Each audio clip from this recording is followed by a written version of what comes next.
భద్రాచల క్షేత్రం ఉంది. భద్రాచల క్షేత్రంలో అంబసత్రం అని సత్రం ఉంది. దాంట్లో పమిడిఘంటం వారు ఉండేవారు. ఆయన సీతారామ కళ్యాణానికి పాపం ఎక్కడెక్కడి నుంచో వస్తారు పిల్లల్ని ఎత్తుకనని. ఆ రోజుల్లో వచ్చిన వారందరికీ కడుపు నిండా భోజనం పెట్టేవారు. ఒకసారి సీతారామ కళ్యాణానికి వంట చేసి పెడతామన్న వాళ్ళు వంట చేయడానికి రావడం మానేశారు. మానేస్తే ఆయన బాధతో సీతారాముల్ని ప్రార్థన చేశారు. అకస్మాత్తుగా మంచి బలశాలురైనటువంటి ఇద్దరు యవ్వనంలో ఉన్న పిల్లలు వచ్చారు. వచ్చి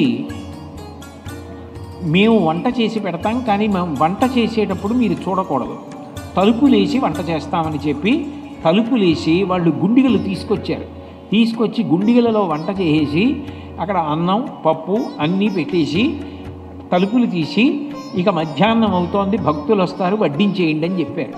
చెప్తే పమిడిఘంటం వారు మీరు ఇంత కష్టపడి వండారు, మీరు కూడా భోజనం చేయండి అన్నారు. గోదావరికి వెళ్ళి స్నానం చేసి వస్తామన్నా ఇద్దరు పిల్లలు వెళ్ళిపోయారు. వెళ్ళిపోయిన వాళ్ళు మళ్ళీ రాలేదు. ఆయన చాలా బాధపడ్డారు రాలేదే అని. ఆ తర్వాత ఆయన గుండిగల మీద చూస్తే ఒక గుండిగ మీద రామ అని, ఒక గుండిగ మీద లక్ష్మణ అని రాసుంది గుర్తుపట్టడానికి. అంటే రెండు గుండిగలు రామలక్ష్మణులు తీసుకొచ్చి వంట చేసి ఇచ్చారు పమిడిఘంటం వారికి. అంటే పెట్టడం అన్న దాంట్లో సంతోషపెట్టగలిగిన లక్షణం ఉన్న వాళ్ళని భగవంతుడు ఎంత కాపాడతాడనడానికి భద్రాచల క్షేత్రమే తార్కాణం. అది తెలంగాణ రాష్ట్రంలో ఉన్న క్షేత్రం కదూ. నిజంగా మీరు తెలంగాణలో ఆ భద్రాచల క్షేత్రంలో అంబసత్రవుకి వెళ్ళి రామలక్ష్మణ అని పేర్లున్న గుండిగలు ఉన్నాయా అని అంబసత్రవులో అడగండి. నేను అబద్ధం చెప్పానేమో మీకే అర్థమవుతుంది. అంటే పెట్టుగుణం ఉన్న చోటికి భగవంతుడు ఎంతగా వస్తాడన్నదానికి అదే తార్కాణం.